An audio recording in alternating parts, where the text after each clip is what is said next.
Hello everyone, ಇವತ್ತು ಪೂರಿ ಚಪಾತಿಗೆ ಒಂದು ಒಳ್ಳೆ ಸೈಡ್ ಡಿಶ್ಶು ಚೆನ್ನ ಮಸಾಲ ಮಾಡ್ತಾ ಇದ್ದೀನಿ. ರೆಸ್ಟೋರೆಂಟ್ ಸ್ಟೈಲಲ್ಲಿ ಚೆನ್ನ ಮಸಾಲ ಮಾಡೋದಕ್ಕೆ ನಾನಿಲ್ಲಿ ಕಾಬುಲಿ ಚೆನ್ನನ ಓವರ್ ನೈಟ್ ನೆನೆಸ್ಕೊಂಡಿದ್ದೆ. ನೆಂದಿರೋ ಚೆನ್ನನ ಕುಕ್ಕರಿಗೆ ಹಾಕಿ ಬೇಯಿಸ್ಕೋಬೇಕು.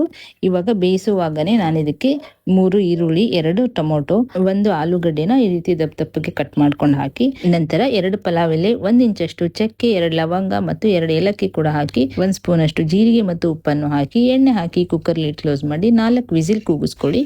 ನಂತರ ಬೆಂದಿರೋ ಆನಿಯನ್ ಮತ್ತು ಟೊಮೊಟೊನ ಒಂದು ಮಿಕ್ಸಿ ಜಾರಲ್ಲಿ ಹಾಕಿ, ನಂತರ ನಾವೇನು ಸ್ಪೈಸಸ್ ಹಾಕಿದ್ ನೋಡಿ, ಚಕ್ಕೆ ಲವಂಗನ ಅದನ್ನು ತೆಗೆದ್ಬಿಡಿ, ಅದೇನು ಹಾಕೋದು ಬೇಡ. ಜಸ್ಟ್ ಅದು ಬೇಯುವಾಗನೇ ಫ್ಲೇವರ್ ಎಲ್ಲ ಬಿಟ್ಟಿರುತ್ತೆ. ಇವಾಗ ರುಬ್ಬೋದಕ್ಕೆ ಕಾಳನ್ನು ಕೂಡ ಹಾಕಿ, ಅರಿಶಿನ, ಚಿಲ್ಲಿ ಪೌಡರ್, ಧನಿಯಾ ಪುಡಿ, ಜೀರಿಗೆ ಪುಡಿಯನ್ನು ಹಾಕಿ ನುಣ್ಣಗೆ ಇದನ್ನು ರುಬ್ಕೋಬೇಕು. ನಂತರ ಒಂದು ಪ್ಯಾನ್ ಇಟ್ಟು ಇದಕ್ಕೆ ಒಗ್ಗರಣೆ ಮಾಡ್ಕೊಳ್ಳೋಣ.